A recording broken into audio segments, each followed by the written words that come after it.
da jav se, pižamc, no. Aha, Joca, a si še na počitnicah? A nisi rekel, da se vrneš že včeraj? Saj sem se. Zakaj si pa potem oblečen, kot bi bil še na počitnicah? Ker so mi mojstri na letališču izgubili moj kovček in zdaj rabim tvojo pomoč. O, super!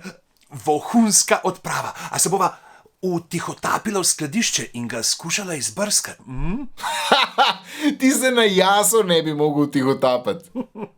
Napisal sem pritožbo, pa bi rad, da jo ti prebereš, da ne bi bila polna napak. To pa z lahkoto. Sem pazil, da ne bi delal napak, ki si mi jih že pojasnil. Izvoli, poslušam. Modeli na letališču.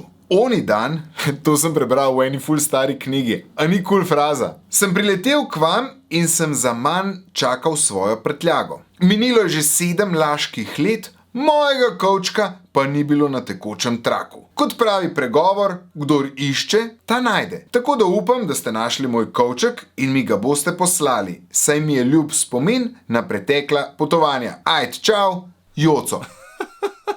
A si ti resen? Kot to misliš, če sem resen? A si ti videl to uporabo frazemov, pa pregovorov, pa vejce? Sej nisem kakšne spustil, a ne? Vejce nisi spustil nobene, si pa zato izpustil vse uporabne podatke. Kako to misliš? Vsako besedilo ima svoje značilnosti in kaj ti pomaga brezhiben jezik, če si prejemnik s poročilom ne more pomagati? Moral bi napisati točen datum, številko leta, podatke s kupona za oddano prtljago. Poleg tega nisi niti omenil, kakšen je kovček. Izgubljen? Lepa. Lej, napiš ti še enkrat pritožbo z vsemi potrebnimi podatki. Jaz grem pa na slovenščino na dlani poiskati razlago, kaj so značilnosti pritožbe.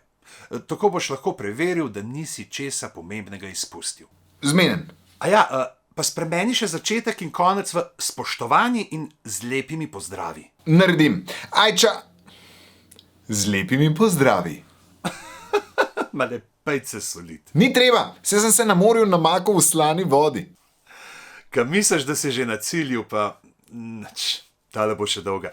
Mu grem raj poslati še par dodatnih vaj slovenščine na dlani.